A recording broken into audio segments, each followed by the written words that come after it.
उपनिषद में उद्घोष किया गया है, सा विद्या या विमुक्तये, यानी विद्या वह है जो लोगों को मुक्ति की ओर ले जाती है। नमस्कार, मैं प्रद्युम्न आपका स्वागत करता हूँ शब्द सानिध्य पर, जहाँ पर आज हम जानेंगे भारतीय ज्ञान परंपरा की। जी हाँ, वह भारतीय ज्ञान परंपरा जिसने भारत में हजारों साल के आक्रमण के बाद भी भारत की संस्कृति और धर्म को बचाए रखने में महत्वपूर्ण भूमिका निभाई है। उससे पहले आपसे अनुरोध है कि मेरे इस चैनल को सब्सक्राइब करें ताकि इसी तरह की वीडियोस आप तक पहुंचती रहे।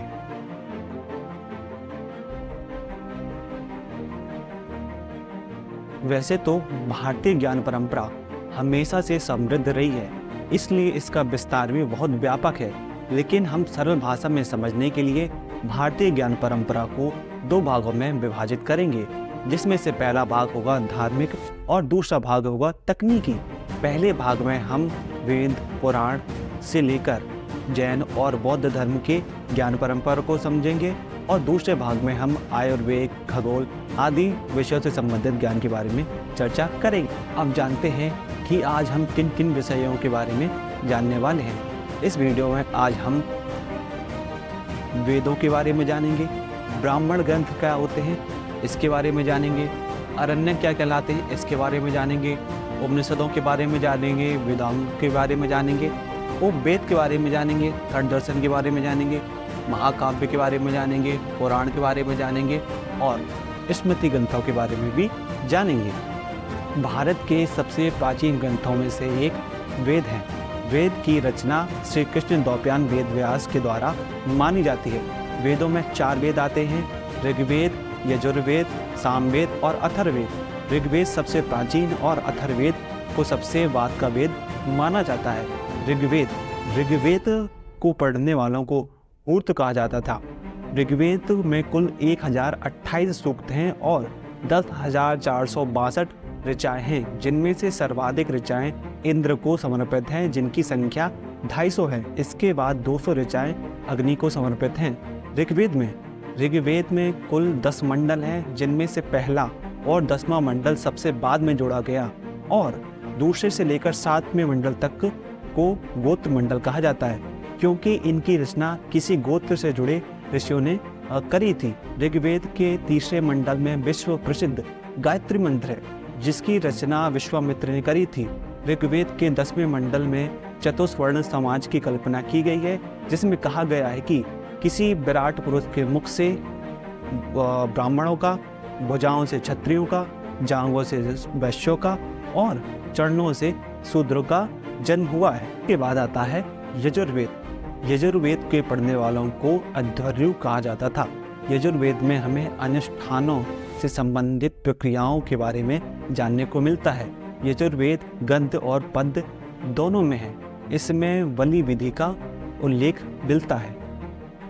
सामवेद को भारतीय संगीत का जनक कहा जाता है। इसके पढ़ने वालों को उद्धात कहा जाता था।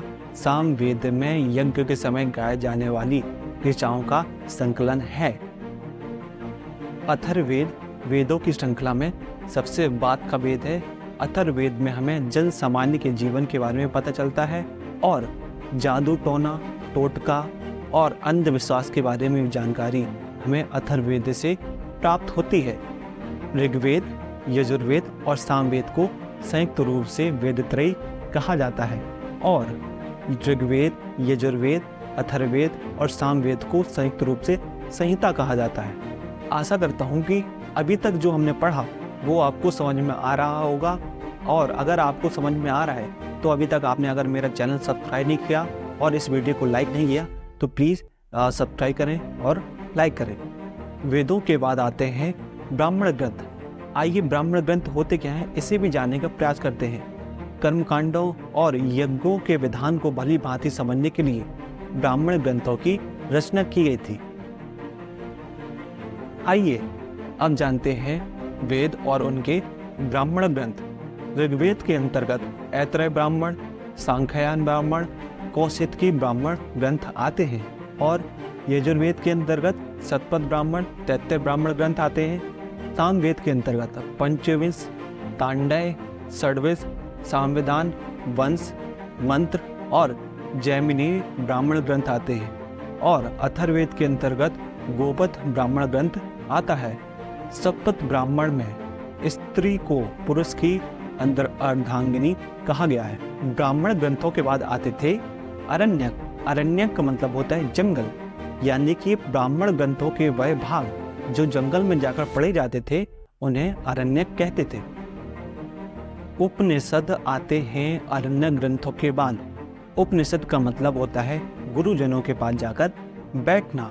उपनिषदों से हमें भारत के प्राचीन दर्शन के बारे में पता चलता है। उपनिषदों की संख्या 108 बताई जाती है। जवालोपनिषद से हमें 4 आश्रमों के बारे में पता चलता है। आपने देखा होगा कि भारत के राष्ट्रीय प्रतीक अशोक स्तंभ के नीचे सत्यमेव जयते करके एक वाक्य लिखा होता है। यह वाक्य मुंडकोपनिषद से लिया गया है। उपनिषद के बाद आते हैं वेदांग। वेदांग का मतलब होता है वेदों के अंग, यानी वेदों को समझने के लिए जिन ग्रंथों की रचना की गई उसे वेदांग कहते हैं। वेदांग 6 होते हैं: शिक्षा, कल्प, निरुक्त, छंद, ज्योतिष, व्याकरण, आयुर्वेद, धनुर्वेद, गंधर्ववेद और शिल्पवेद को भारतीय ज्ञान परंपरा में उपवेद के नाम से जाना जाता है। सांख्य दर्शन, न्याय दर्शन, योग दर्शन, वैशेषिक दर्शन, पूर्वी मीमांसा और उत्तरी मीमांसा या वेदांत, इन दर्शनों को भारतीय ज्ञान परंपरा में 6 दर्शनों के नाम से जाना जाता है। सांख्य दर्शन के प्रतिपादक महर्षि कपिल थे, न्याय दर्शन के प्रतिपादक महर्षि गौतम, योग दर्शन के पतंजलि, वैशेषिक दर्शन के कणाद, पूर्वी मीमांसा के जैमिनी, उत्तरी मीमांसा या वेदांत।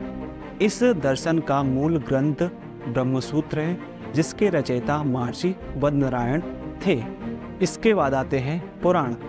भारतीय ज्ञान परंपरा में पुराणों की संख्या 18 है, जिनमें से मत्स्य पुराण सबसे पुराना है। मत्स्य पुराण, वायु पुराण और विष्णु पुराण से हमें ऐतिहासिक राजवंशों की जानकारी मिलती है। पुराणों के बाद आते हैं स्मृति। स्मृति हिंदू धर्म के कानूनी ग्रंथ हैं। इनमें से नारद स्मृति, कात्यायन स्मृति, याज्ञवल्क्य स्मृति और मनुस्मृति विशेष हैं। यह इस श्रृंखला का पहला भाग है और दूसरा भाग बहुत जल्दी आएगा।